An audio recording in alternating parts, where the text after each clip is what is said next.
nerves, right? Okay. Send signals to the body. Yeah, this is like your motherboard. Okay. The nervous system is what drives all of your function for the most part. So it coordinates signals between your brain through your nerves to different areas of your body, different systems of your body, in order for you to perform functions. It might be a muscular function, it might be a digestive function, it might be, who knows what it might be. So the nervous system is kind of like a branched little guy. There's a lot of different areas. If you look at your diagram, right, the two big areas are your CNS and your PNS, your central nervous system, and your peripheral nervous system. And then I had to print in black and white, so usually this is color, but you can see the darker area, brain, spinal cord, that's your central nervous system, right, the middle, the central portion of your body. Everything that then trickles throughout the rest of your body is considered your peripheral nervous system. Okay, so that's the stuff that's taking everything all the way out to your fingers and toes and bringing it back in. So I've got some definitions there for you just for the sake of understanding the vocabulary and what it is that we're talking about. So that CNS, right, control center, provides processing, memory, and regulation. The PNS is where you start to get out into all of the sensory organs, and that splits into two divisions. So this is where we start to actually get into where we talk about the nervous system as it relates to the practice of yoga. So somatic and autonomic are two areas of the motor system. I'm going to draw this, but I'm going to put this sideways. I draw a lot of things, and one thing I will tell you is that I am not an artist. And some of my drawings are really funny. Feel free to make fun of me because they're bad. But this is just a diagram, so hopefully I don't jack that up too much, right? CNS. So the central nervous system and the peripheral nervous system talk to each other, right? That's what these little arrows are about. So they're sending information back and forth all the time in order for you to function, in order for you to deal with things. Okay, we're really just going to talk about the motor. Let me move it right here. Motor. Because we need to talk fight and flight, rest and digestive. That's where these guys come into play. So somatic.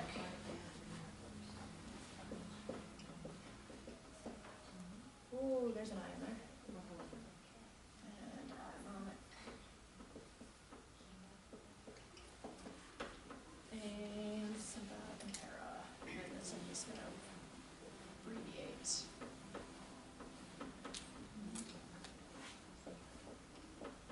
Okay. So in case you can't read my writing right, sensory, motor, somatic, autonomic. This is just abbreviated, but sympathetic and parasympathetic. And those are the words that you have likely heard the most in your, oh, and I should put one more there for anterior, but that's okay, in your life.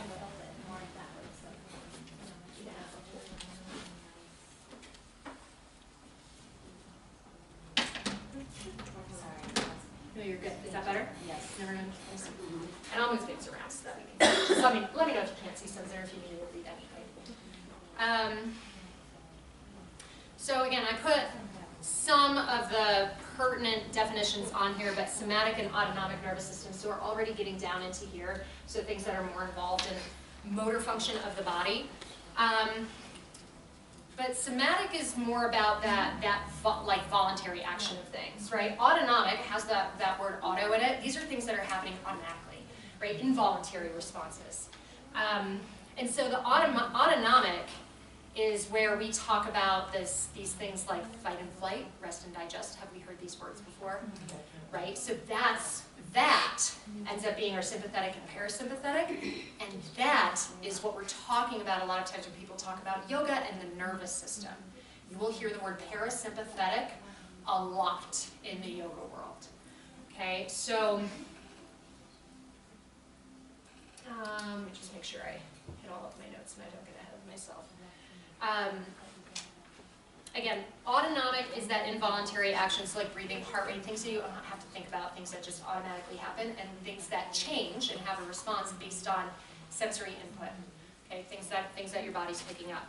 So parasympathetic, sympathetic, and enteric. I didn't put enteric up here. You don't have to worry about that one because that's your digestive nervous system essentially.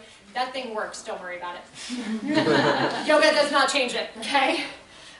So that's your digestive tract. The sympathetic and parasympathetic we can, to some degree, manage by the things that we do, right? And so your sympathetic response is your fight or flight, right?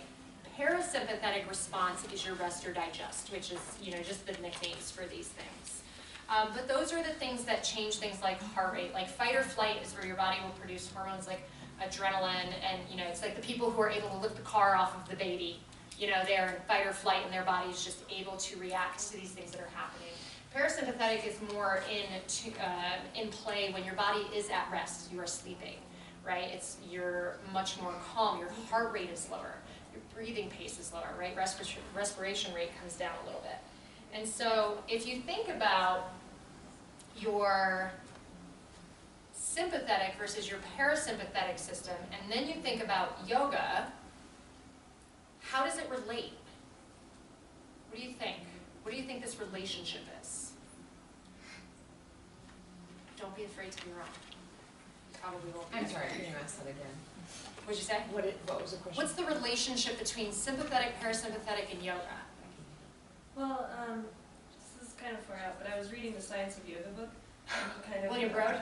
Or Broad? Broad, yeah. Broad? Yeah. I like that one. Yeah, it's excellent. But he kind of says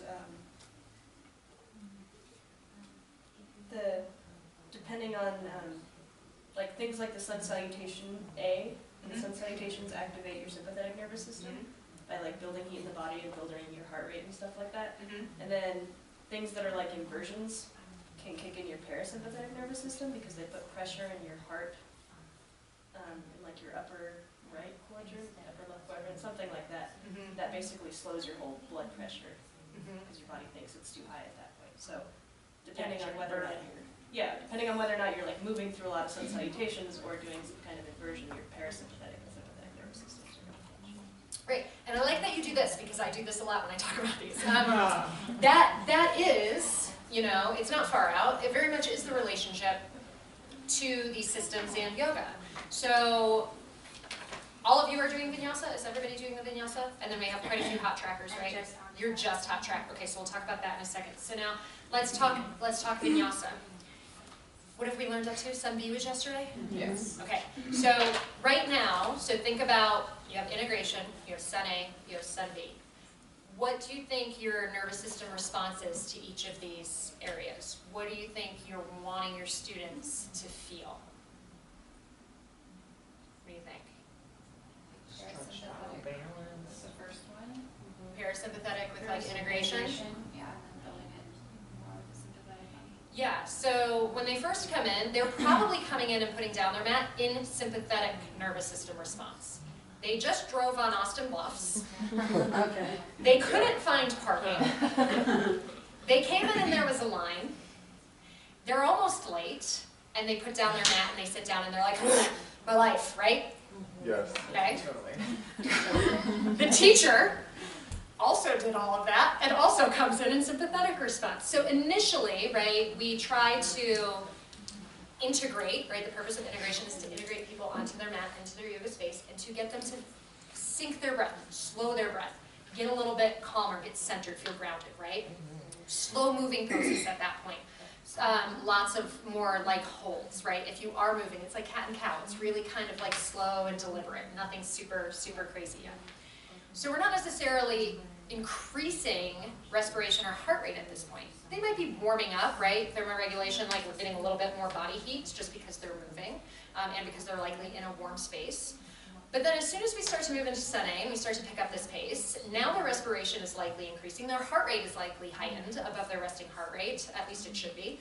And so now we are moving into this more sympathetic response. We start to do this little like climb. Sun B, we're all up in there. You guys have core next, right? Sympathetic for sure, right? So we kind of do this little ebb and flow because as you get later in the sequence, if you've looked at stuff further into the book or the videos or remember from doing the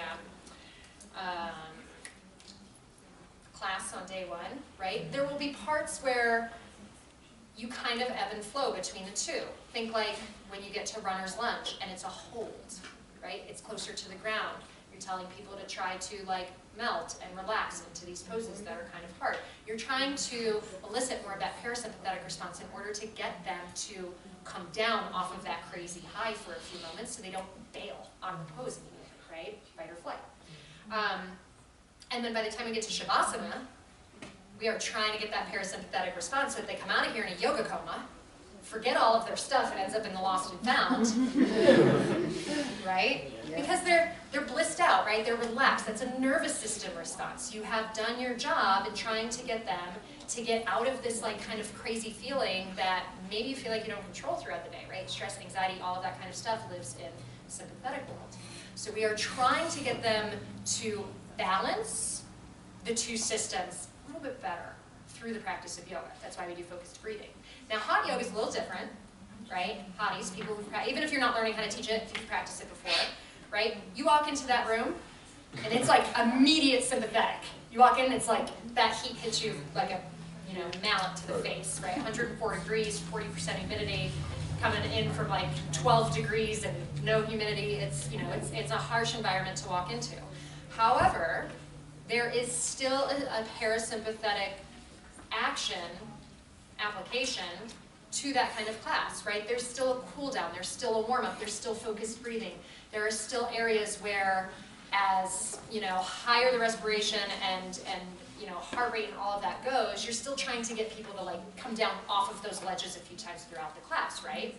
So there's still, again, you think of it like, Becky did all of this stuff, that's kind of how it is. It's like this ebb and flow throughout, and when you get to the end, you're ideally allowing them to come into that true restful state, corpse pose, right? In order to send them out feeling better.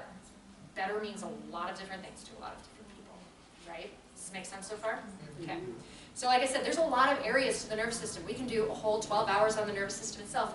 We don't need to, because from the application of yoga, you need to understand what actions are happening within each of these systems because of what your goal is, which is to get people to come off of living in sympathetic world, which we kind of all do, right? Like the way I walked in here, like hot freaking mess, right? Totally, right? Heart rate up, I'm sweating, like everything's going crazy because I'm late, because the last session ran over, right? And so then coming back in and trying to get everything to calm back down.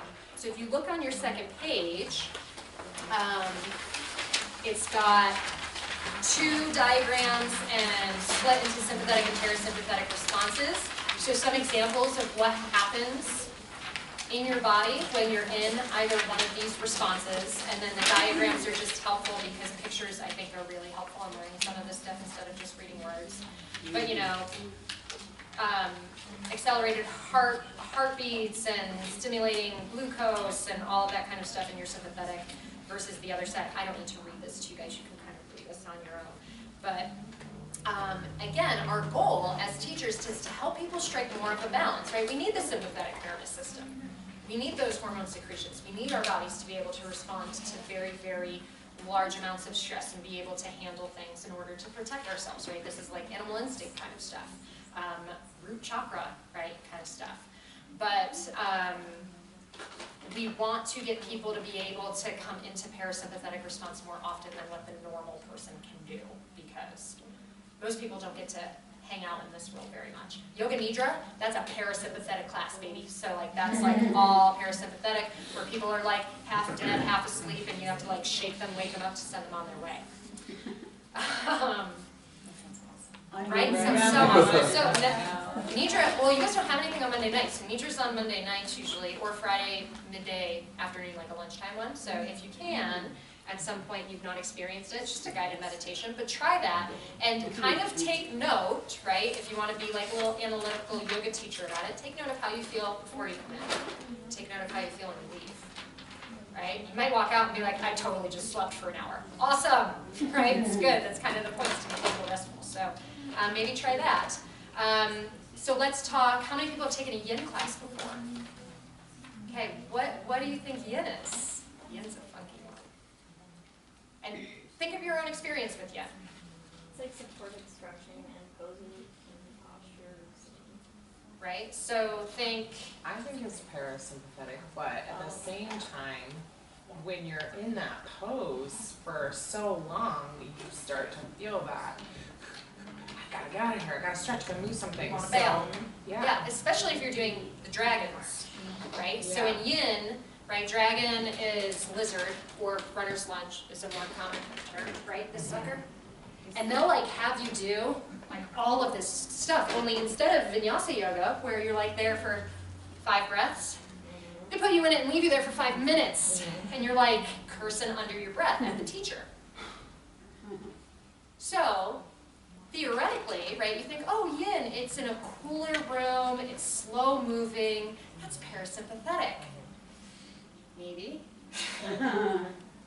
It might be really kind of learning how to teaching your students more how to get out of that sympathetic response when they get into those situations, right? You hold those poses for so long, it might feel glorious, or it might be the worst thing in the world depending on what is going on with your own body, right? So, ideally, right, to Ashley's point, para, but there's likely some serious sympathetic moments in that class.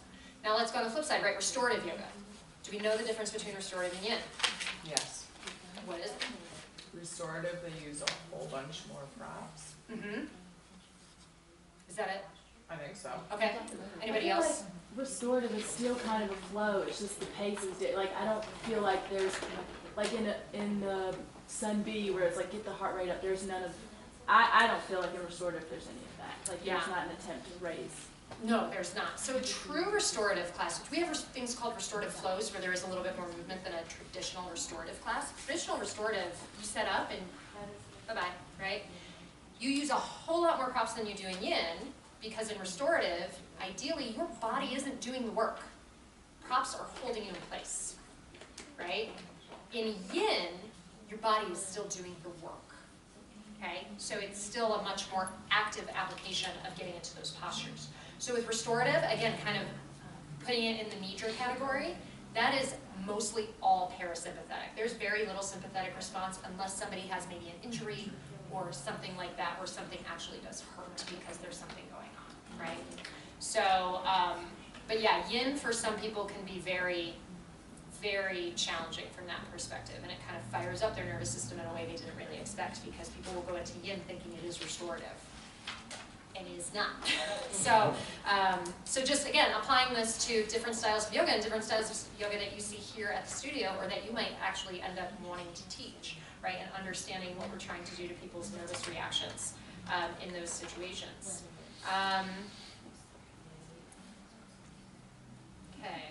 Sensory, integration, motor. So yeah, functions of the nervous system, right, the sensory function, that's just the collecting of the information. Your integration, that's your body figuring out what the heck to do with it, and then the motor is the response. So that's how your nervous system works, like a little computer, basically, right? Just like little signals going on all over the place, and then your body responds based on what that stimulus was. Okay, make sense? Yes. Cool. Questions, answers, concerns? All right, on we go. Flip your page. Okay, respiration. Okay, respiratory anatomy. So respiration is the system that governs, our breathing and all of that good stuff. I have a little diagram on here for you, and we'll talk about all of these muscles and where they're located and what they're doing. They also have other functions, but they are very heavily used in the process of breathing. So on one side of that diagram, you see at the very top, it says muscles of inspiration. Everything is on that side. And then muscles of expiration. So inspiration is your inhaling, expiration is your exhaling. And then I have them all defined over on this side. Say again? Repeat that, please. Inspiration, inhale.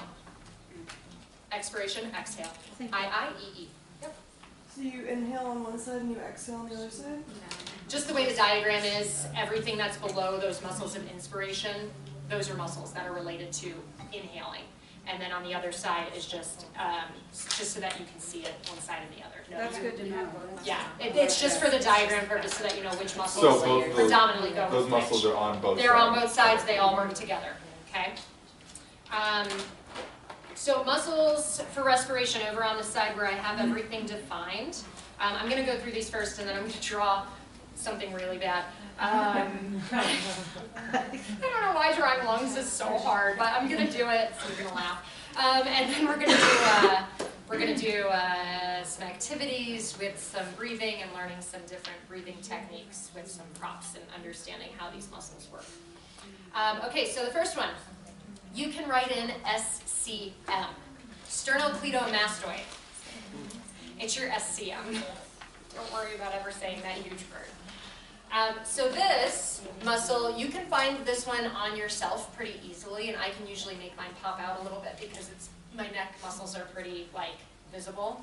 But if you find, it's kind of diagonal, so it starts up kind of like underneath the ear, and it'll come down and attach to your clavicle. So I can pinch this sucker. Right? See this? Yes, you can. My massage therapy people, you know all about this guy, right? Like you get a client that comes in who's like, I have headaches. You're like, yeah, let's get this one. So you have one on each side. Oh, that would work, man. Does So you it can go like down here? throw that out. Yeah, so it's like starts all the way up here, closer to your jaw, and it comes all the way down Okay. and attaches onto your clavicle. Yep, your collar. Oh yeah, you can pinch it. It can. So it can be one of those tension points for headaches, depending on your body. It can, if your neck feels stiff, right? It can just help to loosen it up. Like mine is so sensitive right up here right now, so I keep pinching myself. It feels really good. Oh my god. Don't do this to your yoga students. You'll probably make them choke. They'll never come back. But you can do this on yourself. But that's that muscle, like I said, it's pretty predominant, right? Like you can find that sucker in there. It's really easy to grab onto it. But what this does when you inhale, because it's coming down and attaching down in here, it's going to help lift ribs upward, right? Because when we're inhaling and we're filling our lungs, think of your lungs like balloons. You're filling that up. You got to make space for those lungs to fill up. So your ribs kind of got to get out of the way. Otherwise, your lungs are not going to fill as well as you would hope they would fill. So that's your, again, SCM, just go simple with it. Scalenes are also in the neck and also attached to the first rib. They're quite a bit smaller. If you look on the, it's only showing one side of the body, but if you look on the diagram where it's pointing, there's quite a few groups of them. But so if your SCM comes down in here, right, scalenes are over in here. Those are angry too. And that's towards the back. So it's still a little bit anterior, right, like front side, but if my SCM comes down through here, scalenes are just off to the side. Oh, You okay. like do this face? Yeah, That's gonna pop out. so you do this face and make sure Yeah. platysma, so your platysma is this big sheath that comes down over the neck, and then I'll make that pop out, and then you can, get in there. That's honestly helpful stuff. So, that's helpful. it's kind of fun that I get to teach anatomy because my body will do some weird things and I can show you examples on myself. If you know your body does weird things, right, and you can be a good sport about it, you can also help us point things out. We're going to start looking at each other's bodies quite a lot as we go through this stuff. Oh, I need a neck massage, man. So scalenes operate very similarly to the SCM as it responds or relates to breathing, right? So again, this is helping to move the chest, right? Move the upper ribs up, right? That first rib in particular, move it up, get it out of the way so that your lungs can expand. Okay, so think neck muscles, right? Neck muscles are moving things upward. Okay. Intercostals. Intercostal muscles are muscles that are in between each one of your ribs, right? So there's little muscles that are in between each one of those bones. And there's not a ton of movement by these muscles, but there's enough to where, like if these are ribs, right? When you breathe in and breathe out, those muscles are going to move enough so that your ribs kind of move a little bit more away from each other. Again, they're making space for your lungs to expand and contract. So when you inhale, your intercostals are actively working to expand the rib cage. Okay? They will relax and go back to like a resting position when you exhale, so it brings your rib cage back to normal, whatever that is for you. Right? I have a question. Yeah. Going back to the SCM and scalings, because I kind of have like an aha moment, and I just want to make sure it's Go for it. Those muscles are why we inhale through the the crown of the spine to lengthen them. What do you mean by that? Like, because they help raise the chest on inhalation. Is that why we inhale like the inhale and lengthening through the spine are. Oh, Right, kind if of that makes related. Yeah, and part of that is because when you think of an inhale, you're thinking more of like an upward The- movement of the upper chest and ribs in order to make space in the thoracic cavity. So Okay. yeah, kind of related for sure. Okay. Yep, and some of that is some like more like yoga speak energetics kind of stuff. Like when you inhale, energy is moving upward, and when you exhale, energy is moving downward. That is not a physiological phenomenon that can be proved. So, but it's from that function is like that movement of getting things out of the way. So it can make you feel like you get taller, right? And when you exhale, you can kind of like slow down a little more. Yeah. I was reading the Vanda Scarabelli book, which is like, I forget the name of it now, I don't remember the author, but she's talking about like how important it is to breathe when you're in a pose that's uncomfortable for you, even if you feel short of breath, because like when you Yes. breathe, it like presses up against the spine and does interact with it. Like your organs and your rib cage, and like that will expand the spine. Like I don't know what would be connecting. I guess they are kind of like connected.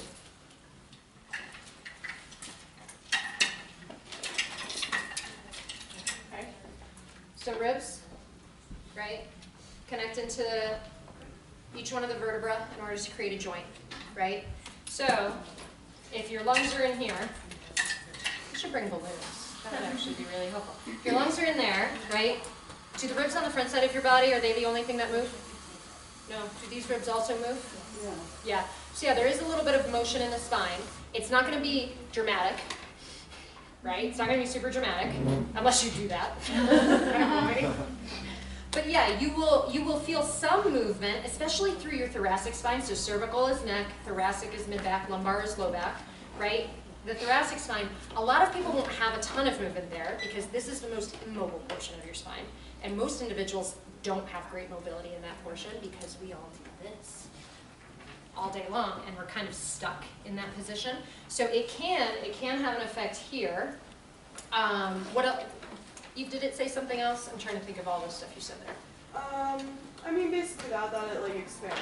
I mean, she mentioned that it expands the spine and like will help your posture just by breathing into those. Expansion of the spine is such a funky Because way of if saying those muscles, something. so those I what struggle are with those called? that. The intercostals. Intercostals. If those So are on the back in too, between. then, Yep.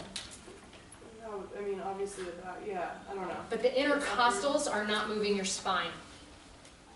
The intercostals are moving your ribs. Oh, that was me. Different muscles, your paraspinals, which are the muscles that line each side of the spine in attention, they are more responsible for movement there, as well as like your latissimus dorsi, which comes down like, big wings, right? Which are getting stretched out in down dog and activated in down dog. So I guess the argument would be, and I could see her saying it can help with a movement that's called axial extension, so spinal movements, right? Flexion of the spine, extension of the spine, right? You can argue extension or hyperextension. Axial extension is like mountain pose, extended mountain pose, or even if you do a forward fold and you allow your spine to decompress, so to speak. Axial extension is trying to create length, so you're trying to create a more spacious feeling and a taller posture. So I think when you breathe in, the argument could be made that, yeah, it's helping with axial extension for sure. Yeah, I'm okay with that. I think that makes sense. But yeah, know that intercostals, just to make that differentiation, the intercostals are not necessarily spinal movers, right? They're accessory muscles, but they're not prime movers of that bone structure. They are prime movers for your ribs. Make sense? Yep. Cool. Where did we leave off? Oh, your diaphragm. This is your little parachute or dome-shaped muscle that hangs out like right up in here. Okay. And your diaphragm, we're going to talk diaphragmatic breathing a bit today. Do we have any singers in here? Anybody a singer? Oh wow, okay, you people know all of the diaphragm breathing things. This is helpful, and we'll talk about pressure systems when I draw my really terrible diagram up here, but this is really helpful in changing the pressure within the thoracic cavity itself, which the pressure is important because that is what's going to actually help your lungs inflate and deflate passively, and not feel like they're going to explode, right? So this helps to change that pressure. It also is getting out of the way and then coming back into the way with the change of the shape of the lungs. So when you inhale, your diaphragm gets out of the way, down, right? Lungs get big. When you exhale, lungs get small, diaphragm comes back up to resting. Okay, so your diaphragm, unfortunately, is a very underused muscle, which is why you hear people talk about diaphragmatic breathing all the time and learning how to deep belly breathe, which will show differences between some of that stuff. Being able to actively use your diaphragm will allow you to improve your respiratory process, because you will be able to breathe deeper, I guess I could say, trying to keep it simple. You can breathe more deeply. Your lungs can inflate more fully than if you were to not actively use your diaphragm, where it's just kind of like stuck and you breathe real shallow, right? Does anybody know that they breathe kind of on the shallow side, generally speaking? Yeah? Okay. So when we do these breathing exercises, you kind of see this difference, it can be really helpful for you. And it's probably going to feel really weird and really uncomfortable to start with. But then eventually that's going to, you build, just like as if you were to do, bicep curls and your biceps get stronger. Same kind of thing will do something to help you make your diaphragm stronger. Obliques. You have internal and external obliques, and yep, they are both on that list. So your external are a little bit higher in overlap, your internal come down a little bit more, and they help in rotation and lateral bending. But they really help in pulling the ribs. So now we talked about how the neck pulls ribs up. The obliques are helpful in pulling the ribs back down. These muscles come into play a heck of a lot more when you do forced exhalations. So what's a breathing technique, hot yoga people, where you would do a forced exhalation? Breath of fire. Yeah, and hot yoga people do it a little bit differently than we would teach in vinyasa, but breath of fire, where they, right? Pushing air out and feel these little suckers contract, right? So all of those muscles are helping with that forced push of the air out of your body, right? So you got to create that little contraction so that pressure kind of pushes the air out and up. This is kind of unrelated. I guess not really, but so it's lumbar, thoracic, and then Cervical. cervical. Yep, and we will talk about that a lot more in anatomy too, because we will talk spine specifically. Okay. Yeah. When you do the breath of fire in hot yoga, is that supposed to be like, are you like working your obliques out? Is that supposed to be like an exercise to like make them? I mean, it can be. Yeah. It's an ab workout for sure if you're really, really actively doing it, but it's not the actual true purpose, right? It's the breath work that is really the purpose. And then you guys use that towards the end too, as more of a cooling technique, which I find very interesting. So we'll talk about that too when we talk about thermoregulation. So transversus abdominis,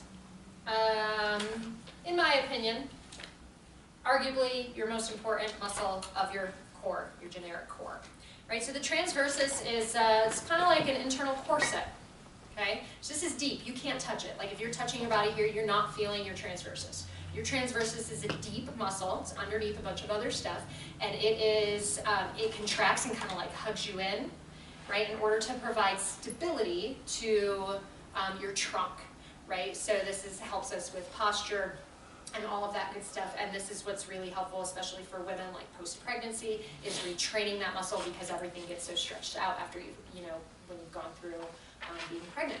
And so that pull-in action, the belly button to the spine, right? You're working superficial muscles, but then you're also really getting down in deep and trying to do that little corset action where you hug everything in. So this is also really important during those forced exhale breathing techniques. It will naturally move along with the obliques. They all naturally move with exhales, but it's not like a harsh contraction that happens, right? And then your rectus abdominis, this is like the six-pack muscle. This is that superficial muscle on the front side of the body responsible for flexion and extension. And so these muscles will also fire up to push air out. So your core, right, if you think of your core as wrapping around your body here, all pulls together in order to push air out of the body effectively in those forced exhale. Okay, so that's the basics of what the things are. I'm going to draw things.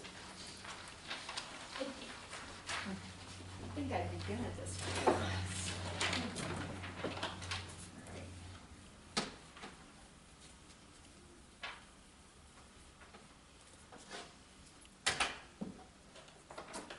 All right, let's draw my little guy. Black. Okay. Nose. Mouth. Chin. That's what he looks like. Head. Shoulders. Looks like Doug Funny every time. All right. Bring it down. All right. Anybody remember? Island too. What's that? Island too. Really gives Yeah, it well, the- oh, yeah. This is our alien yoga student. Call him Doug. Let me use a different color here. Let's see, I'm gonna use blue. Let's go. These are supposed to be lungs.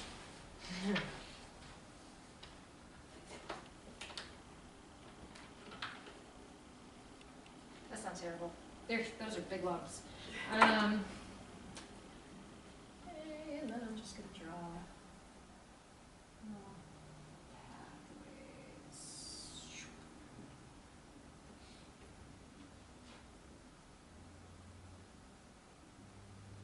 Okay, I'm not gonna draw this all the way, but like just so that you can get the idea. Okay. So, what do we breathe? Air. Air. Who said it? Oxygen. Okay, right? Oxygen, O2. Okay. What do we breathe out? Carbon dioxide, CO2. Right? Okay, there's your chemistry for today. Okay, so we breathe in. This is mouth, by the way. We breathe in both through our nose and our mouth. Ideally, we try to breathe through our nose more than through our mouth. Why? Say again? Filtration. Filtration. So what's your filter? Nose hairs. Nose hairs. Yeah, isn't that weird? So like, what were you gonna say? No, what she said. Same thing. And Okay. also like olfactory, like you smell things and that's the memory and learning and it's a protection thing. Can be for sure.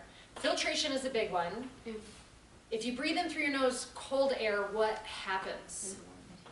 It warms it, right? If you breathe in cold air through your mouth, there's not as much as a warming effect, and it can feel a lot worse on your lungs, especially like think of, does anybody run in the cold weather? I can't. Right? And it's like, oh my God, it hurts so much, right? Even when you breathe through your nose to some degree, if it's really cold, like last week when my kids ran hills in 12-degree weather and I'm sick, I thought it was really funny. They were all like, Coach, we're so cold. I'm like, you're fine, 3 more.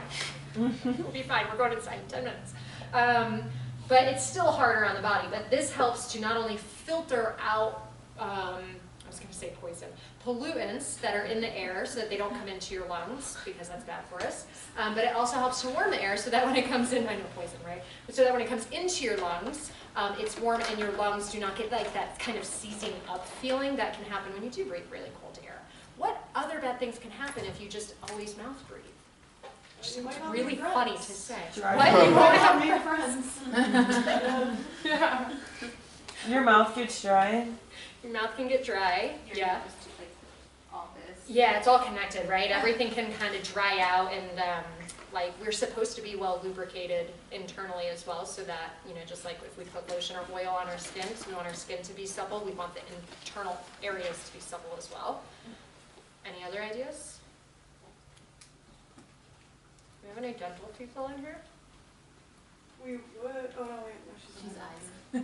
So, oh, she's nice. Oh, I have read that it messes up your teeth. It can mess up your teeth.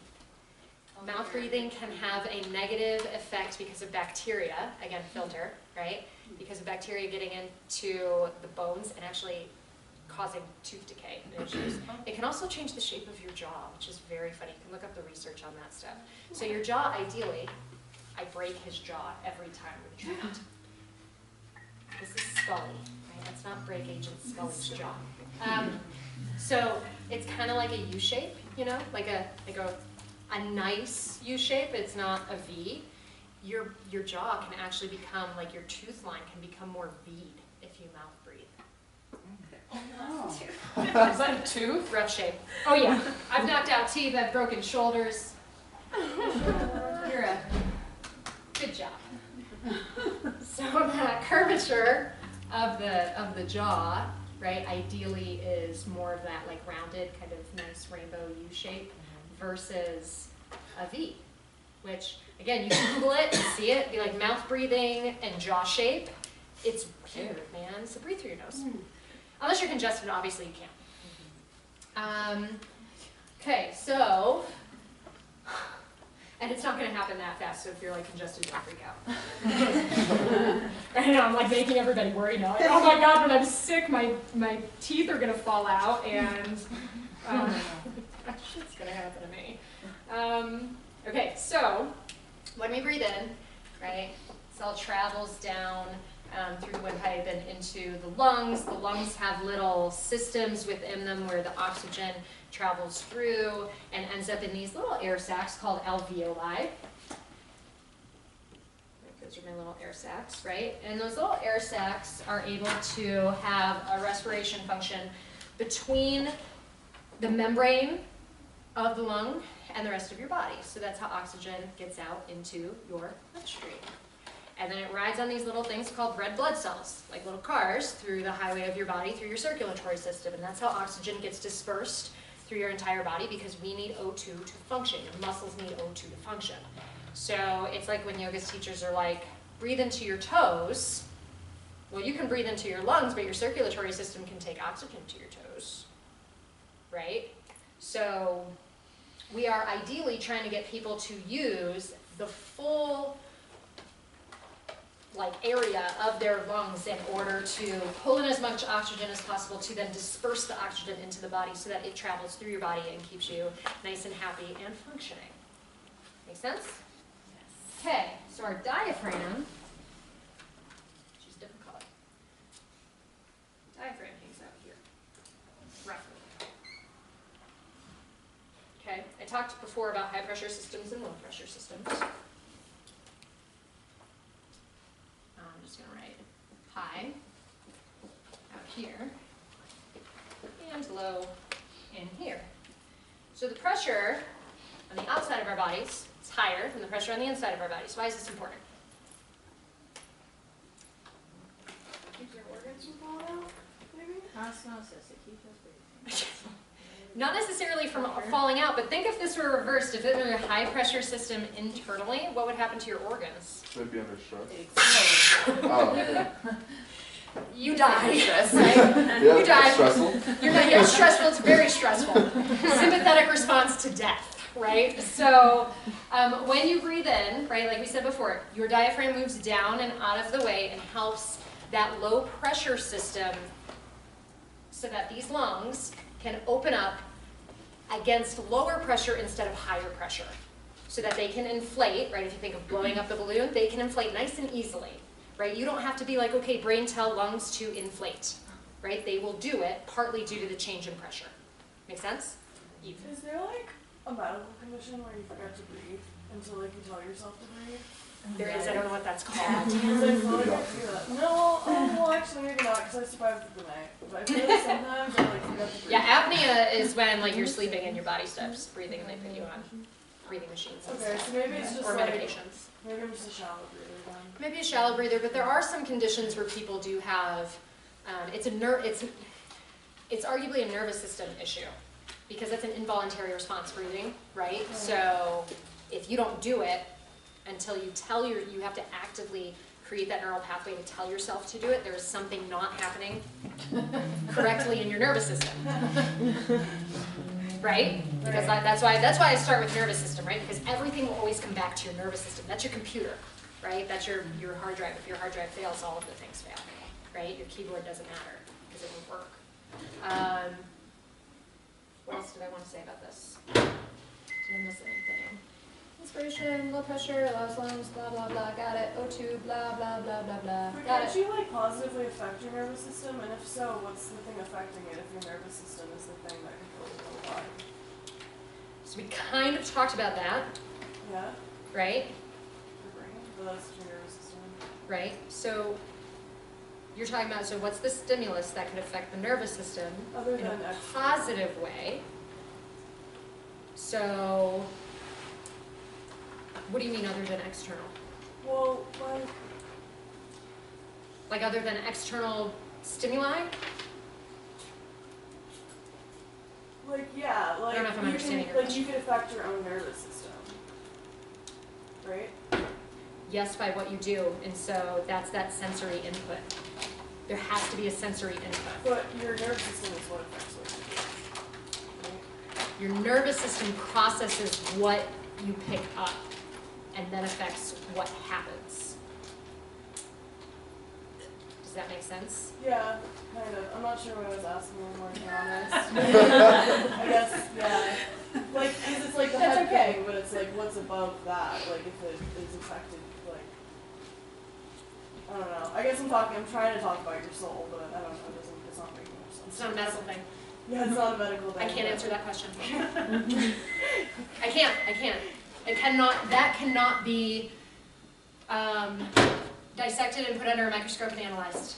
That is a, Energy can't really, you guys can it? Well, no, can I dissect you and look at your chakras? I guess you could take a CAT scan and see like the energy, like, because I know it was a CAT scan, but they took some sort of scan where they could see like. They're the seeing energy. nerve bundles. It was like heat, it's like heat. They're but seeing it's nerve energy. bundles. Nerve Yeah. bundles align with chakras. They're not seeing chakras, right? So think of it that way. It's philosophy versus science. Yeah. What are the things in the ones called that you? Alveoli. I was like areoles. No. Areolas. Areolas. You're close. You're close. I like that better. Alveoli. So I was just writing this just for. I just keep looking at it, like, did I get it? Yeah, no. Now you are always going to You don't think have areolas when you think about breathing. I mean, Must not. Shit, that happens in teacher training, people. All right, sensory. it's part of it. You're like, it's like, I know. What they doing? What they doing? Esteoioli. Garlic aioli, that stuff is great. Rub that on your lungs, get it going. How much? This is back to nervous system. So remember, the way the nervous system responds, like how it tells your body, right? Sensory, so that's the stuff being picked up by all of the nerves, so things that you are feeling, breathing, right? Sensations, that kind of stuff. Integration is all of that stuff comes into the central nervous system. Central nervous system is like, what the heck do I do with this? Decides what to do with it. And then motor is what happens next. So that's the process of, if you, back to your question from more of like the physiological side of things, yoga or a breathing technique would be your sensory input to change your nervous system response to get a different response. But the other stuff, I can't answer. Fair enough. Are we Right. going to talk about with any of this, like the effects on pH and ketoacidosis and all that? I would love to, but we just don't have time, Okay, right? okay, But yeah, it'd be great too. I don't have time, okay. so no. Good, but yeah. Yeah. I do what I can in the time that I have, right? Could you explain the alveoli again? So the alveoli are these little air sacs. Okay. So air comes in, it goes through a number of like passages, so to speak. Things like your trachea and all that good stuff. When it gets into your lungs, right, it passes through another little system of roads, if you will, and it ends up in these little like air pods, these little bubbles. And those function by pushing the air through the membranes into the bloodstream. So the alveoli is transferring, they are doing their own respiration, right? As respiration is happening here, coming in, and then another respiration is happening where the oxygen is being passed into the bloodstream by the alveoli. Cool. Then oxygen disperses through your body via your circulatory system. Thanks. You're welcome. Anything else? Right? Interesting, right? Body's so complicated. Aren't you happy you don't have to think about this? Yes. Yeah, right? Like, if we had to think about that, that would be a really stressful day. Talk about stress, right? That'd be a really stressful day. We would need all the yoga nidra all the time. Okay, so nervous system response, again, like I said, everything ties into the nervous system. So shallow breathing is essentially sending the message that you're under stress, and so it puts you more in that sympathetic response. Okay, where that deeper breathing sends the opposite effect. So that's why in yoga we're always saying, slow things down, breathe deeper, because we are trying to strike more of that balance. deep breathing signals the pianist, we're good there. So we're gonna do deep belly breathing, diaphragmatic breathing, via 3 parts breath, breathing with sandbags, breathing with chest. Oh, I forgot to bring the sandbags up. I'm gonna run down and grab a couple. But anyway, so we'll start with the 3-part breath. And then we'll move into using some examples of people on belly breathing and diaphragmatic breathing. So does anybody know what the 3-part breath is? Has anyone practiced this before? Is Can you that where explain you, it? is that where you inhale, hold, and then exhale? Or no, is that something else? No, that's like sort of in the realm of stop action breathing. Okay. Veloma breathing is what that's called. Is that the one where you go like up here and then chest and then belly and then Only the opposite. So yeah, so 3 parts breathing is like you kind of cut your torso into 3 parts. And you think about breathing, it's the exact opposite of what you think. Most people when they breathe, they're chest breathers, right? Have you ever been told that you're a chest breather, you know that you're one? You only breathe up here, right? Everything is kind of in a shrug. So we want to reverse that idea. And so you breathe low, think belly first. So when you inhale, you think about expanding your belly. 2 is like think middle thorax, so kind of like right around like the chest. For ladies it would be like kind of like the bra strap line almost. Guys think like below the nipples kind of area, or imagine a bra because you know what they are, right? And then chest, I mean you do, right? And then chest is 3. So you think 1, 2, 3, and then when you exhale you just reverse it, 3, 2, 1. So you're breathing, you're not stopping the inhale or exhale and being like 1, 2, 3, you're doing a slow fluid breath in, but you're just focusing on 3 different areas as you breathe in and out, right? So you think 1, 2, 3, and then you exhale and you deflate from the top. Does that make sense? Yeah. All right, so get into a spot where you feel like you can sit up tall. You can stay on the couches, just make sure you can sit up tall so that we don't have a hunchback. We want to avoid having a hunchback. Is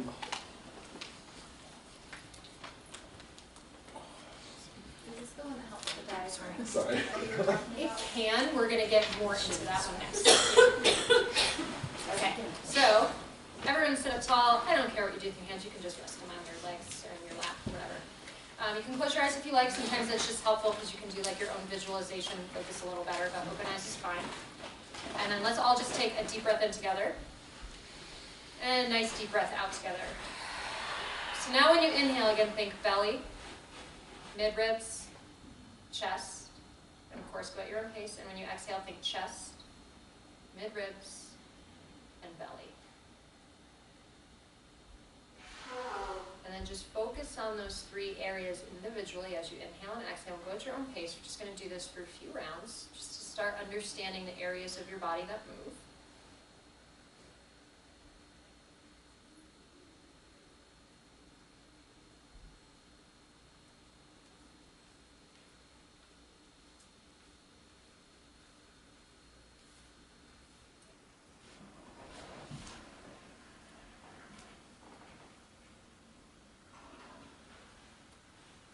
Do one more inhale and exhale. So one more full cycle and then you can relax.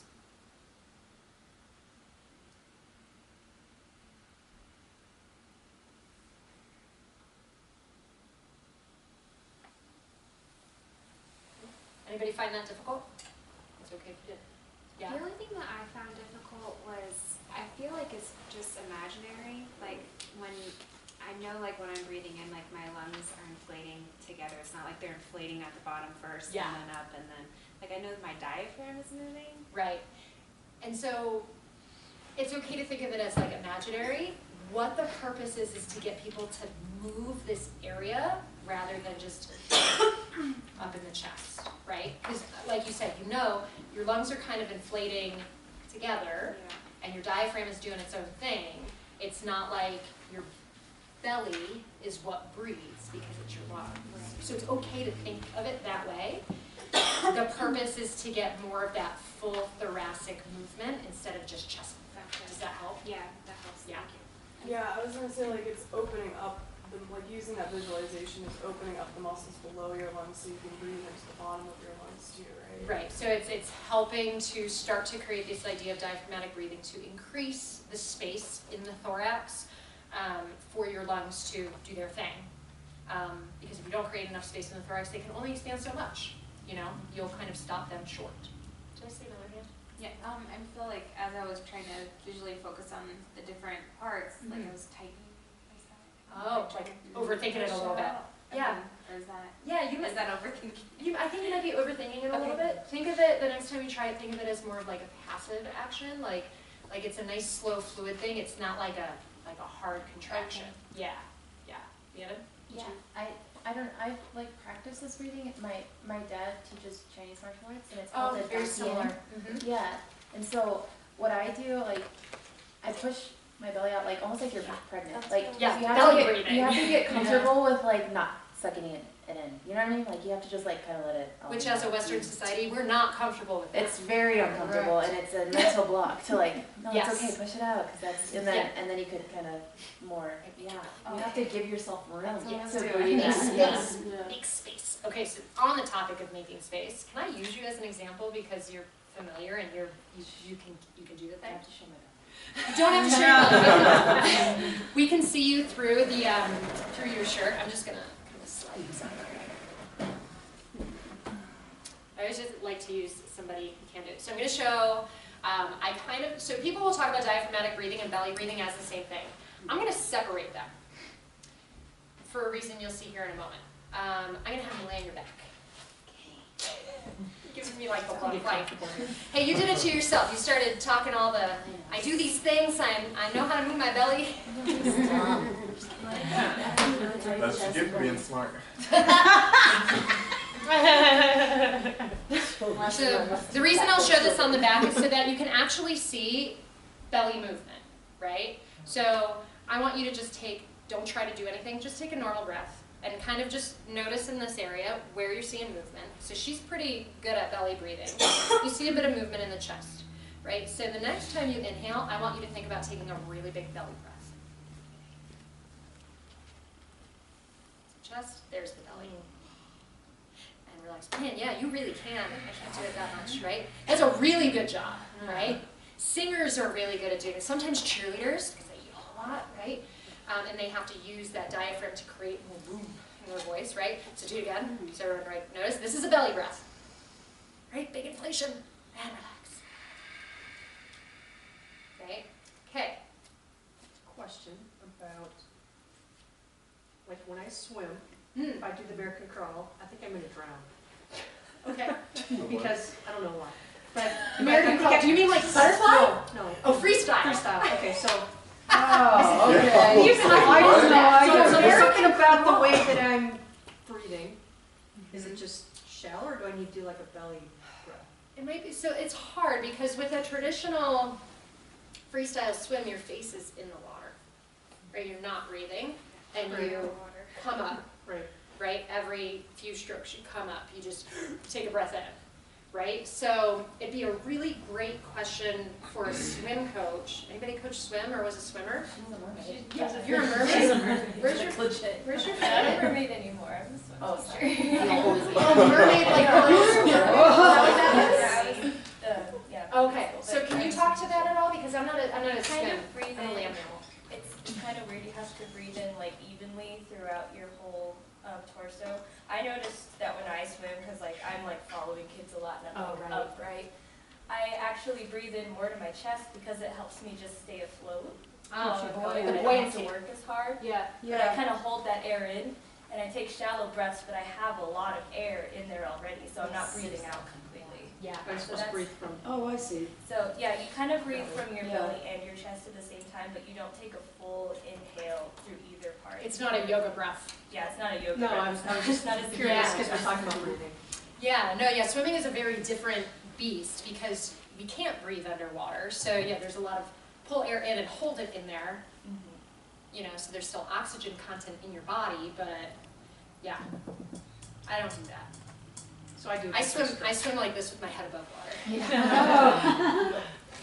I thought that you Um, switched your head That's as why, like, that's so- why I was a runner. No, you don't switch your head every time? Ideally, no. You try to keep it down as long as you can, Oh. and then you look up Because whichever it side changes is like the aerodynamics or whatever of it. Yeah. If you're turning your head I have constantly. If kids you watch that swim Olympic like swimmers, this, they are it drives down. me nuts. Another thing, I don't know if people like the deep sea divers, how they can actually train themselves to hold their breath, and then their body acclimates to not breathing. It's Yeah, I'm not crazy. It's like slowing your heart rate because if your blood is not pumping. Yeah, I know.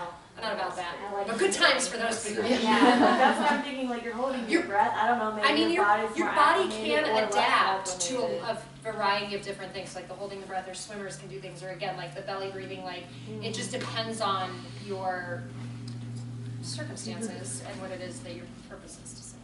Okay, now I'm gonna have you lay on your back again to do another one. I'm gonna see if you can do this faster. On your back. I said on your back. Oh, I thought you meant. I thought she was gonna say stomach, but she said that. Yeah, I just like stopped listening and felt. I thought you just did that to like mess with me. Like, You're I was like, I thought it was like, want to be in the middle. I thought it was to mess with you. Right? Random growth. So now, what I want her to do is to really focus on, so the belly breathing can help with diaphragm movement, right? But now I want her to try and hone in on the diaphragm muscle itself. So the belly will move, the chest will move, but the belly becomes much more silent because now we're thinking about this portion of the body. So you're almost going to think about your ribs pushing outward and inward when you breathe. So it's going to be hard to not make it a chest breath because you still want to make it a deep breath. Okay. But your belly's not going to expand the way it did because now we are focusing on pure diaphragm movement up and down. So you're going to think rib cage moves a little bit outward. So we're going to see if you can do it. Okay? So take a normal breath. Just kind of get prepared. Okay, now take a belly breath. Okay, so we see the movement and relax. Now take a diaphragmatic breath. Yeah, and you can see how it's like a weird movement because she's trying to figure out where that is. So the belly still moves, the chest still moves, but this area becomes that focal point, and it should feel very, very hard. It should be very hard. So we're going to get in small groups or with buddies, and you're going to try to do this, belly breath, diaphragm breath, and you're going to try to like watch each other and see if you can like figure this thing out. And I'm going to go grab a couple sandbags, and then we're going to do something with sandbags and straps. So we're not going all the way to the top, we're just going to diaphragm at this point? Like from belly to diaphragm? So you're doing a belly breath, and you're doing a diaphragmatic breath. The chest will move regardless, has to. Oh, okay. Yeah. So we're just doing a full breath. Yes, but focusing on different muscles and areas of the body. Okay. Yeah. Okay. Ready? All right, get some buddies. I'll be right back. I'm already on the ground, so I feel like I'm all doing stuff. Yeah, I like it. I do too. I like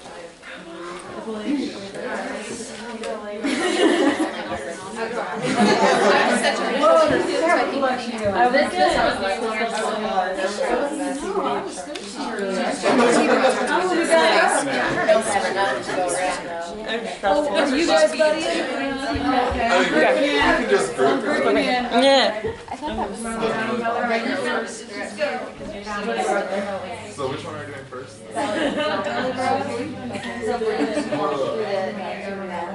Okay, so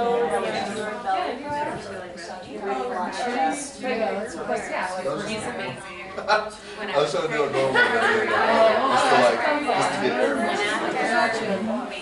You're way ahead of us. It's hard to find like the No, that was trying to belly. I thought it was. So I think you were more like pushing your belly muscles out here. Yeah. It's not better to hurt you. She did like breathing and playing all your ribs out to the side. You're still gonna lift your belly. That's how breathing works, but think about it doing to your job. So basically we're connecting our belly. I think no, you're trying to. That's super hard to like, for me, so I don't know how I do the fucking diaphragm one. that was your best. Oh, was it? Yeah. He's like, who's good enough? I feel it. I don't know. It helps me your whole. Yeah, that's how I do like breathing and breathing. Hand on the way to the back. Hand on the way That's what's like. I want to see, like, yeah, I want to watch that. Because see, you know what you're doing. You got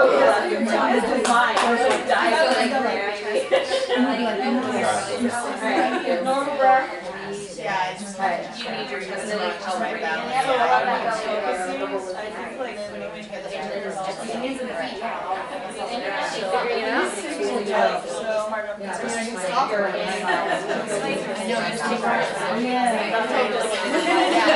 love that belly. There you go. Yeah, that was it. We're supposed to It was incredibly hard. Yeah, it's like a lot of thought that goes into it. Yeah. Where it helps me to read an apple. Yeah, that's why I'm glad I had that like, physical cue too. I agree. Think higher than like me, like the top part, like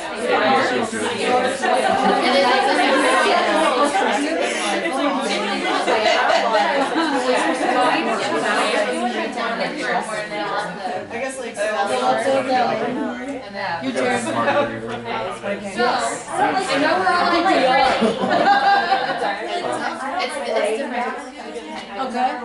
I feel like it'd be way harder if you weren't in the class. But I feel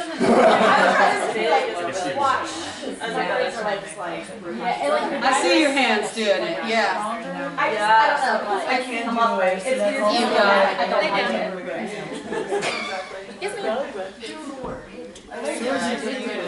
I am, but I'm trying to get the sand.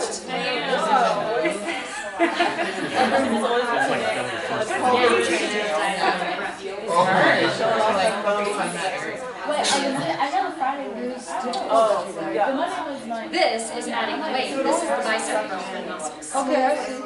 So this gives you a reference point. So one, try the deep belly breath. Move that sandbag, you know, right? Okay, he did a good deep belly. Now you can really see what's happening. Now, right, the belly and the chest still have to move, but now think about middle. Right, open up those ribs, make that diaphragm. So it like works for this because it's like this is a chest. Was that good? Yeah.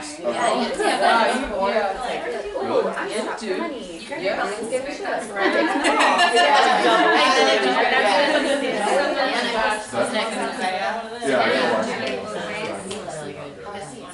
It's not super heavy. Is it like it makes you Try to get the sand here. what you're doing in your body. And that's why I kind of like how to do it. Held it there, yeah, Yeah. because it made me focus my breath. Make Jordan get it. Do you want me to do it again? I mean, Oh, you already did? okay. Do the same thing with the sandbag. Right? Diaphragm breath. Maximus 50. So now this is like putting the weight in the hands of the bicep. Yeah, exactly. So come around with a sandbag these two people. So now, we try it with this. Right? So this gives you a reference point. Put it, okay? And not super heavy, it's just heavy enough. Now you breathe into your belly breath. That's not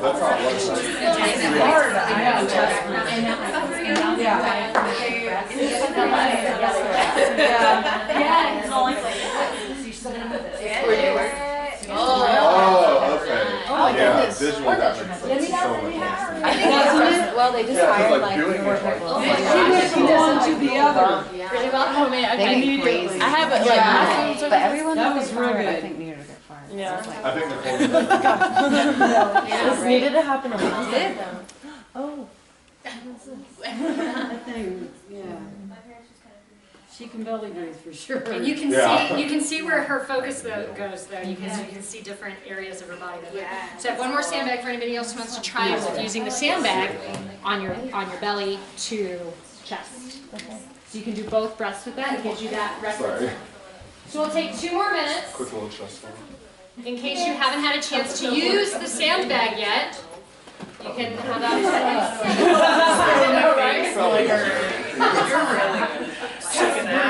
Face breathe, mouth breathe. Oh, that's much better.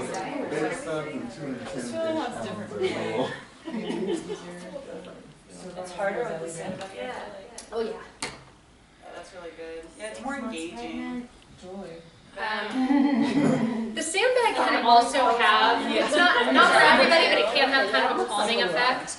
Makes you feel like, it's like the weighted blanket thing now. Which I totally get now, because like before I was like, It's like oh, an that's totally anxiety BS, thing, it like- calms people down, so. Yeah. That doesn't mean everyone will feel calm, that might make some people anxious. I like it though. I like it. Yeah, I like it too, yeah, it's really, I have eye anxiety, so it really, really calms me. I totally used mine as a pillow for like You a can couple see how weeks. your breath Yeah, you can start to see, this really helps you to see where things are going. Pillow, potato, potato. How are you about This is my bedding. I was shocked about that. I thought I was good at it, but I don't. But that's so good. I mean, like push things in a different part. That's what I wanted to say.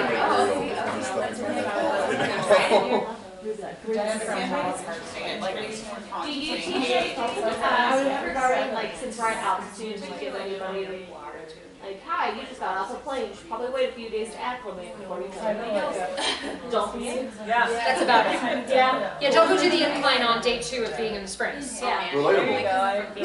There you go. I mean, you can, it's just gonna be real hard. Yeah, it's gonna be real shit.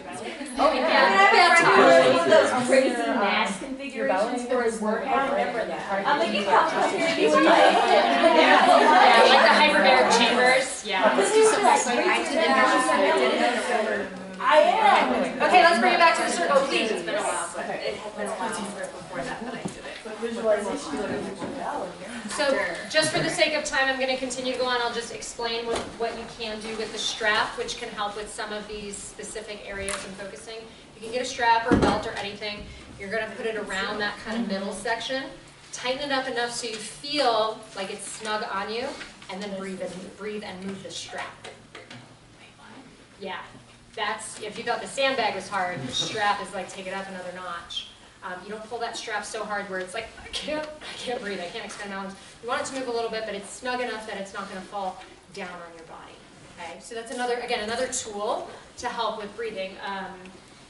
Just teaching people how to breathe a little bit better. That was something, the sandbag and the strap were both things that I used. I had a Paralympic shooter a couple years ago, and he was paralyzed from about here down. So he didn't really understand this area, and shooting, it's really important to slow the breath so you take your shot between your breaths. And so we did a lot of this stuff to try to reconnect some of that neural pathway that was lost because of his accident so that he could slow his breath a little bit more. Yeah, so it can be really helpful in giving people who maybe either have some sort of, like they're an adaptive yogi, right, have some sort of issue there, or just really don't understand. Right? Like, what do you mean chest breathe? Like, I don't get it. It gives them a referral point. If you point to somebody something on their body and they can feel that, they understand, oh, that's what you're talking about. Right? That's why adjustments can be really helpful. So, okay. Questions, comments on respiration? We're going to move on. No? Good? What does it mean if your lungs like crackle when you breathe? I feel like. What do you mean? Cool, like coffee. Well, I guess you're not like, I don't know, embarking up around here. It could be as But like crispy, like I would go see a doctor. Yeah, I mean, I don't know what you mean by You crap. might have like mucus or something. It's probably something to do with smoking. If you're a Yeah. smoker. Yeah. So does that, are those the little bubble things? Like the little No idea. bubbles? Couldn't tell you. I mean, it might just be bad with your lungs too. It might not Yeah. be your lungs. That there's a whole, right? I think there's a whole lot of things going on here. It could be a variety of things. It could be fascia, it could be other connective tissues. Yeah, fascia pops a lot. So What's it can that? it What's can that? be Is it like- it's connective tissue. And it's, you can literally pop it, like, Yeah, it sounds like bones, but it's like not muscle, it's just. it's connective tissue. It's collagen essentially. Yeah. Sorry, I don't want to like steal the question. Myofascial release We're is talking the about- fascia. Okay. It's myo is self. Right. Myofascial release is self-fascial release. Yeah, we'll talk about that a little bit later. But yeah. So you don't know, but I would say if you're a smoker, there's probably some stuff going on, and if it's something that feels weird or is concerning, I would talk to a respiratory therapist or a doctor. Or quit smoking. Or quit smoking. Probably a good idea. Before going to No, doctor. Probably a good idea. You can fix it. Right? I know, as soon as you're like, well, I smoke, I was like, oh, well, I don't know. It just sounds like Rice Krispies in there. I don't know what's happening. Oh my goodness. Okay. I don't know. It's gonna be a million things. All right. Your next page is thermoregulation. Go ahead and flip over. Oh, I stood up way too fast. What's thermoregulation mean? Hotties. What's thermoregulation? That's your next page. That's what we're When you talking don't about. die in hot yoga? When you don't die in hot yoga. Say it again? You're regulating your body temperature. Yeah, this is how we, avoid overheating and, and or freezing, right? So, we are in a constant state of either producing or losing heat, trying to keep our bodies at what is considered homeostasis, which for most people is somewhere around that 98.6 degrees. Some people maybe run a little hotter, some people maybe run a little colder, but you're kind of in that area. The hypothalamus is essentially your thermostat. So this is a part of the brain that acts really, it does other things, but as it relates to this, it acts like a thermostat. So it helps you to keep your body in homeostasis in some way. We are mostly talking here about regulating heat because we do yoga in heated spaces, right? So we are talking about how to keep the body from overheating today, right? That's our application. There's so many problems in the brain. So we're looking at the brain, right? Like this. It's like, yeah, it's kind of like, right, like in there. I can't quite do it. But yeah, it's not like in our frontal cortex or anything. It's towards the back. It's a little command center. Yeah, it's a little nugget, little command center. So again, it does other things, but we're just talking about heat. So we're just going to keep it there so that I can stick to my timeline. Let's see. So we're linking nervous system and endocrine system. Has anyone heard of the endocrine system before? Do you know what this is? What is the endocrine system? Hormones. Yeah, hormone regulation, right? So unfortunately, I would love to. I don't have enough time to get really in depth into the endocrine system, but know that your endocrine system is the system that is governing hormone production and release, or lack thereof, right? So your hypothalamus interacts with your endocrine system here, so nervous system to endocrine system, in order to secrete different hormones in order to help with this, especially as it relates to sweat production.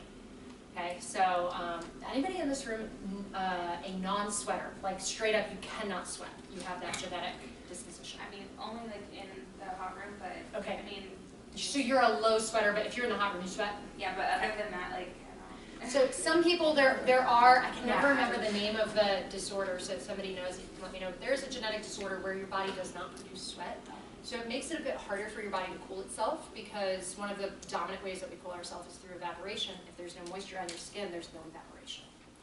Okay, so it's not the sweat itself that cools you, it's the sweat leaving your body that cools you. And so that's why hot yoga people, you don't tell your students to towel off, right? You need that sweat on their skin so that they can cool. Otherwise you get into heat distress, just to put it nicely.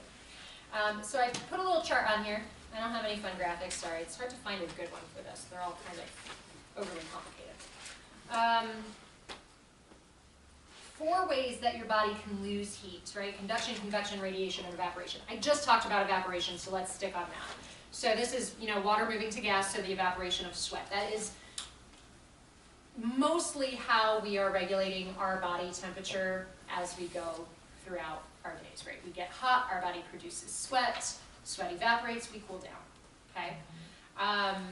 So again, hot yoga teachers, right, are not gonna tell their people to towel off, maybe get the sweat out of your eyes so it's not burning, but you wanna keep the body moist.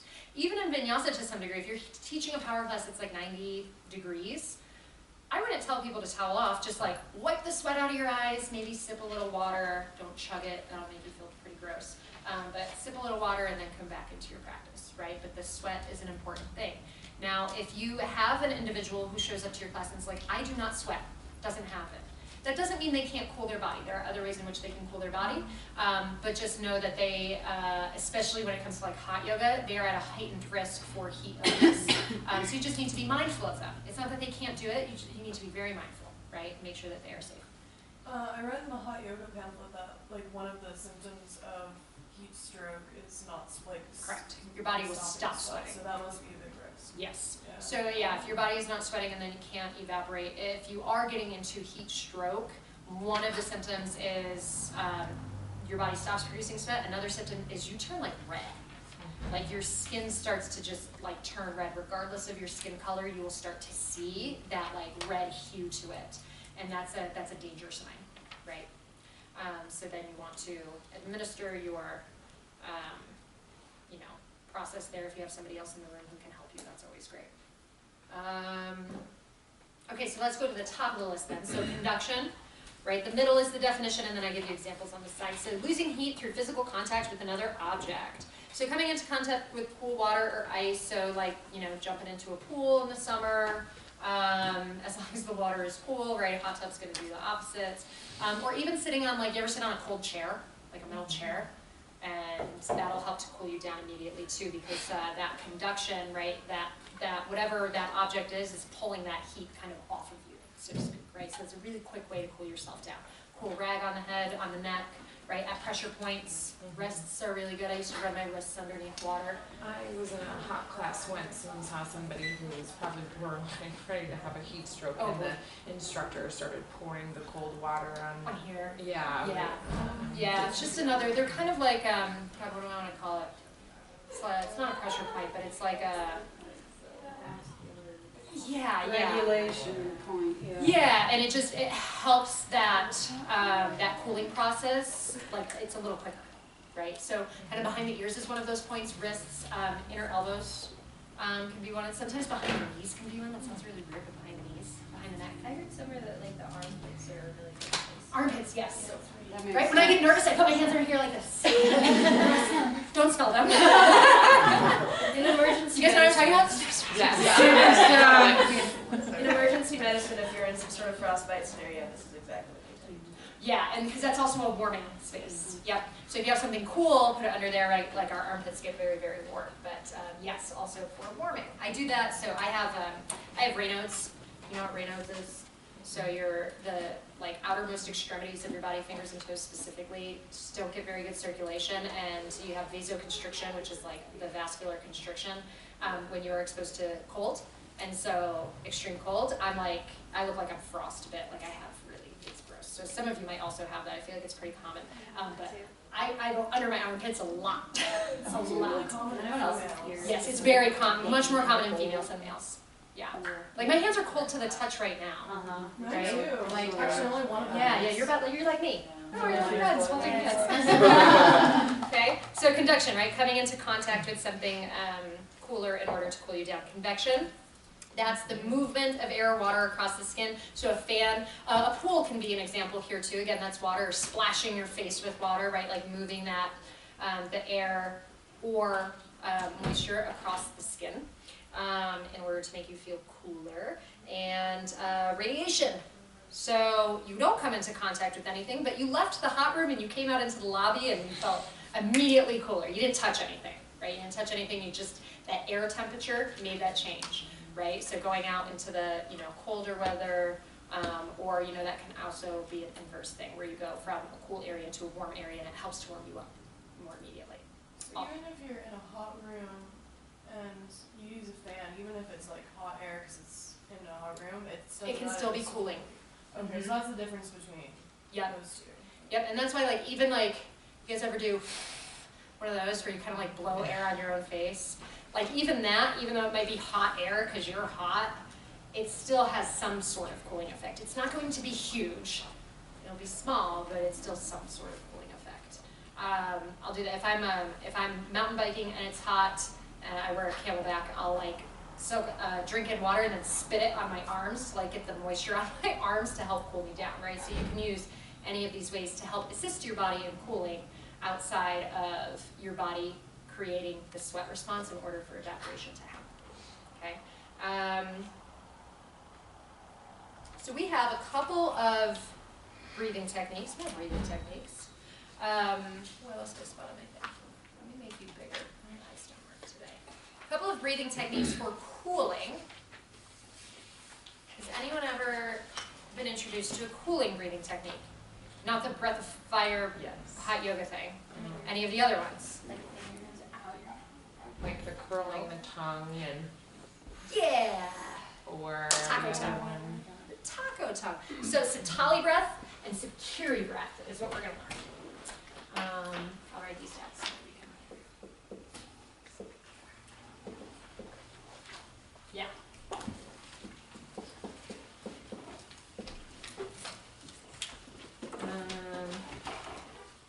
And they say, I'll just put taco for this one. Taco and this will be taco. Okay. Anybody in here not able to do a taco tongue? Okay. Just one? All right, so that's a genetic thing. There is nothing you can do about it. It's just the way you are. And that's okay. It's okay. Right. Kristen can't do it either. Make sure you better. So if you can't do the taco tongue, you do the Sakuri breath instead of the Satali. If you can do the Satali, or the taco tongue, you do the Satali breath. They're both very similar in action. And so what you do is curl the tongue, and you breathe in through the mouth, which I know seems like not the norm. It's not. You breathe in through the mouth. You drink in air. Yeah, we sound like little straws. And then you close your mouth, suck that tongue in, breathe out your nose. And then you taco tongue again, breathe in. And suck it and breathe out. Okay? If it's Sakuri, you breathe in through the teeth. And then you breathe out through the nose to the lips. Sorry. So that cools your internal temperature? It can, yes, it can bring I see your, that. it can bring you down. Why? Why? Look at your chart. Why? Why? Why? What's the thermoregular? Convection. Convection, yeah. Movement of air or water across the skin, right? So, yeah, so you're pulling air over a moist surface. Would you want to reduce your internal body temperature when it's hot? When it's hot, when you're hot. When you're hot. Yeah. So in warm classes, right? We are getting our body temperatures up, which feels really good, especially in the winter. But if you start to feel like, oh my God, I'm so hot, right? The teachers will try to regulate the room by opening doors and windows and stuff, but you can help to regulate your internal body heat through these breathing techniques because of all of the fun things you just talked about. Is it going to be a tremendous effect? Like, oh my God, I'm cold, I feel great. No, it's minor, but it can be helpful. And even if it's placebo effect, like, this is a cooling breath, and you feel better, is there anything wrong with placebo effect? Nothing wrong with that, right? Mental stuff is powerful. My tongue tingles. It tingles. Yeah, when I Interesting. do the taco breath. Like bad? Good? I like Weird? itches. It I like itches. want to scratch it. Mine too, actually. Like on the left side of it felt weird. Like, Why is I've that? been too. I don't know. Okay, so given that situation, maybe the teeth is a better option for you. Yeah, I hated the teeth, I have sensitive teeth, so Ooh, that's whole yeah. evidence. And that's okay. That's why we have options, right? Always have options. Okay? But it can be helpful, right? Again, even if it's a placebo effect, like mentally, you're just like, oh, this helps me cool down, and then you feel better. That's great, right? So these fall into that cooling breathing technique category. Okay? Questions on those? All good? Okay. Are we ready to move on? Okay. Hot yoga people, you do go more into depth in terms of heat regulation stuff with Morgan. So know that you'll cover this stuff again if you haven't already, and then you will go more into depth. And she'll talk about heat illness and stuff. For the rest of us, right? Like heat stroke is like somebody's at the end of their thing, but there's also like heat exhaustion. Does anybody know the difference between heat exhaustion and heat stroke? A stroke is like you're actually having brain.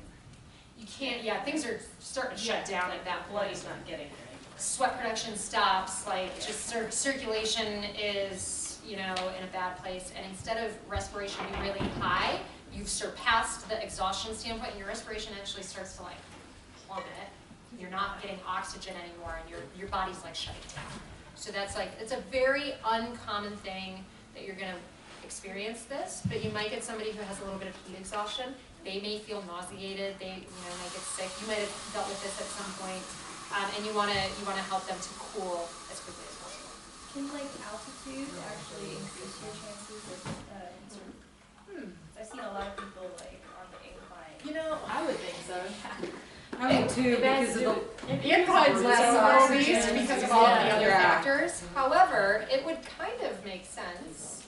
I don't want to say yes or no, I can do some research with that too. But it would kind of make sense because there's less oxygen available in the environment. So your respiration is already labored, which can affect other things in your body. So it would kind of make sense, but let me get back to you on that. Yeah, unless somebody has like some sort of insight that they already know this.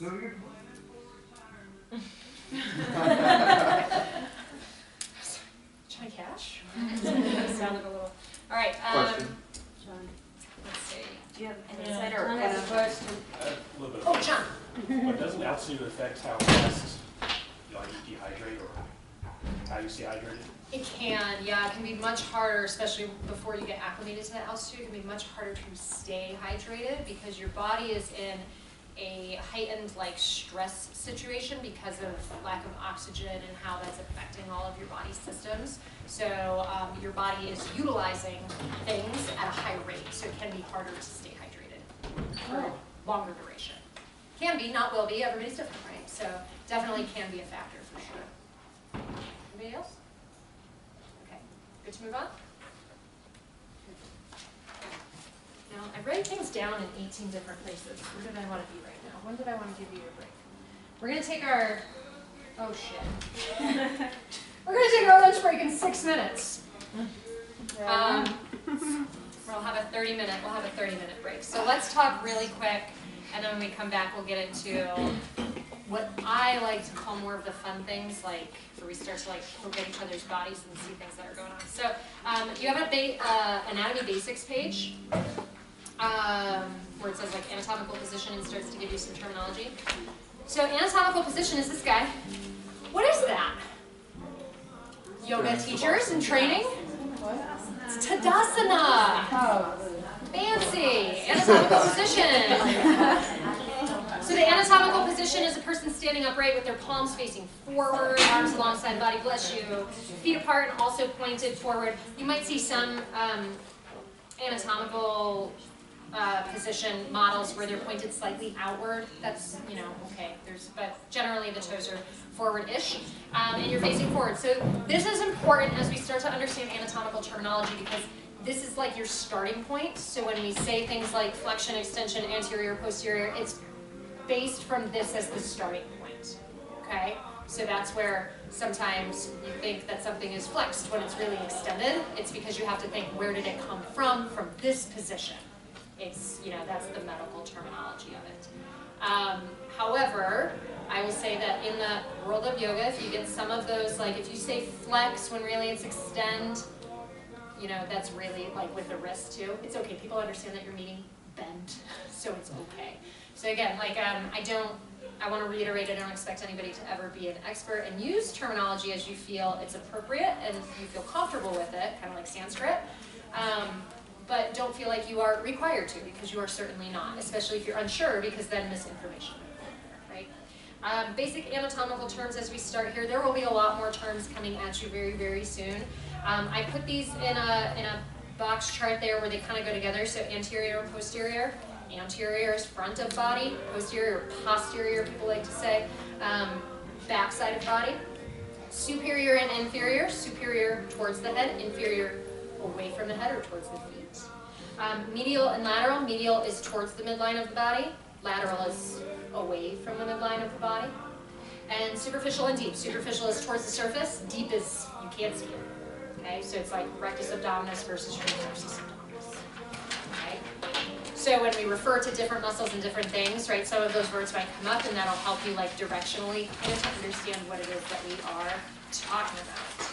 Your next page is skeletal system, so I'll just intro this really quick before we break in 3 minutes. So So your skeletal system, I have up there, has 5 major functions, right? Supporting of the body, because obviously if we had no bones, you would just be like a pile of meat jello. Which is gross. Now you're all imagining your bodies without bones. So it's kind of like, you ever seen Men in Black? When he like takes off the person's suit?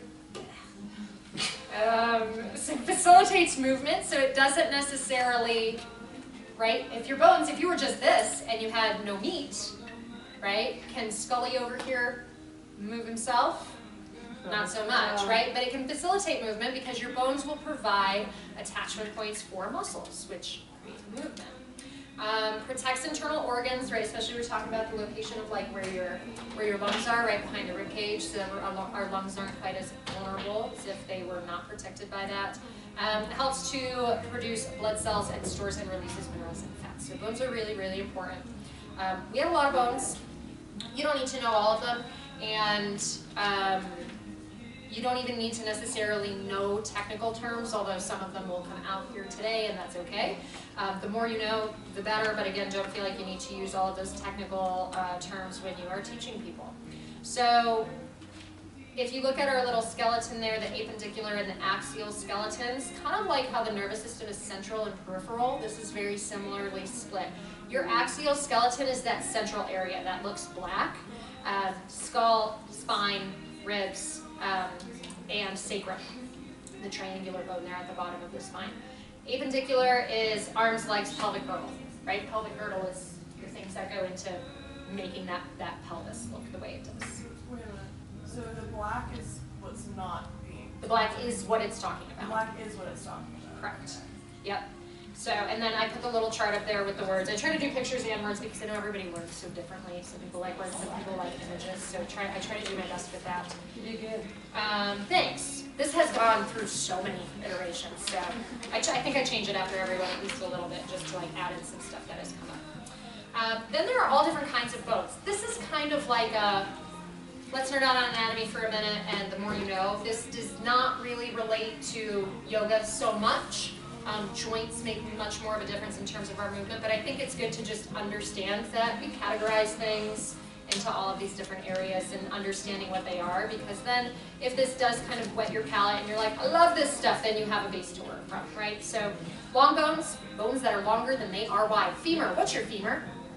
Right. This guy, right?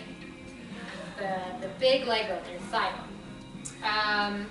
Short bones, bones that are about as wide as they are long, kind of squarish, cube-like. So I put down tarsals and carpals. Who knows what tarsals and carpals are? Your carpals are in your hand right up here, and then your tarsals are down in your feet, the little tiny bones. We're close. No, those are phalanges. Like Regina phalange.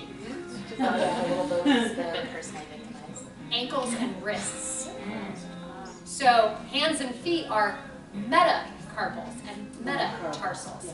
Fingers and toes are phalanges, right? So your carpals are your wrists. Carpal tunnel syndrome, ring a bell? Right? So that's a good way to remember where they are, right? So you kind of have, you can see how these are kind of cube-like. They form rows for the most part, and they all kind of like bump up against each other. Those are in the wrist, and then your tarsals, give me your foot. Your tarsals are similar but bigger, and they are in the ankle, right? The meta portion is like the foot itself, right? Middle portion. And the hand, right? Palm of the hand itself. And then once you get to actual fingers and actual toes, that's where it becomes phalange. Okay? Makes sense? And the phalanges and the metas are long bones, right? Longer than they are wide. Got it? Did I lose anybody yet? Right? Like I said, this is a more you know kind of thing. The little rainbow pops up and everybody's happy. Flat bones. I'm like, I don't even know if people know these references anymore. I make such like references to, you know, the late 80s and 90s. What's that? Your friends reference. Right? Oh, the 90s were a long time. There was no Facebook in the 90s. Bones. Bones that are very thin in one direction. So your ribs, right? Very flat in one direction, right? So they're flat. They're kind of flat. Your sternum, right? Your sternum is your breastbone, right up in the middle there. Irregular bones. Bones that they don't fit into any of these categories, so they get their own category called irregular. Vertebra. Look at those things. Like, what the heck? Yeah. So they have these things that stick out on the sides and in the back, and then they've got this big sucker in the middle and all these different parts, right? Irregular bones. They do not fit into a particular category. And then sesamoid bones are bones that typically are formed after birth, and they're inside tendons. So your patella, what's your patella? Your kneecap. Does everybody have a kneecap? Not babies. Babies. Typically, everyone will develop a kneecap. Sometimes you don't. So there are people out there walking around with no kneecaps. There's a runner. Yeah. Oh, I don't know running off the top of my head. But yeah, there is a runner in both favors. Yeah. Yeah, there's yeah, you don't need it. You don't need it, right? They're a protection kind of thing, but you can totally function without them. So again, so your kneecap is right here, right? And again, they form inside of a tendon. So you have a tendon, right? Your patellar tendon that comes down right here, and the kneecap actually sits inside of that. So it's not articulating with the other ends of other bones, really. It's just kind of stuck inside of that tendon. Weird, right? Kneecaps, not necessary. So again, there's some images there to give you some ideas, so you can look through bones in the body and be like, oh, okay, kind of get what category they go into. Again, it is more of a just knowledge-based thing. It doesn't really apply to yoga, just to give you that foundation, and then we'll continue to go from there. So when we come back from lunch, we're going to break down. We will start talking about a little bit more about the skeletal system and range of motion. We'll talk a lot about the joints, and then we'll start to go into muscles. And the last pages we will do today are the pages that are stretching fascia. Shoulder girdle onward, well, and maybe even depending on how long some of our activities take, fascia might end up in anatomy too. This time we'll see. But shoulder and onward, that's for your second session with me in a few years. Okay, so you'll have that just to kind of look over before we get together. So, okay, 30 minutes. I will start. It's 12:04. I will start at 12:34. It's nice outside. Go get some fresh air if you need it.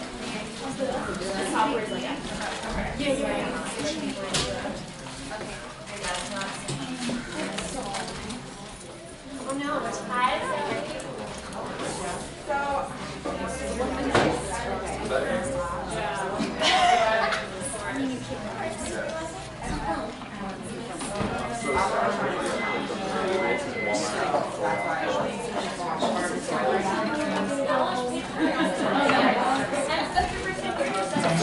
We are video right now. So that'll be the video that you launch, and then there'll be some more right? So it's up to you. You have a foundation, so unless it's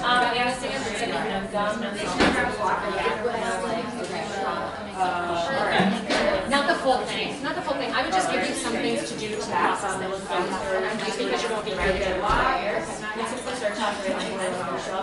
I can do it. Okay.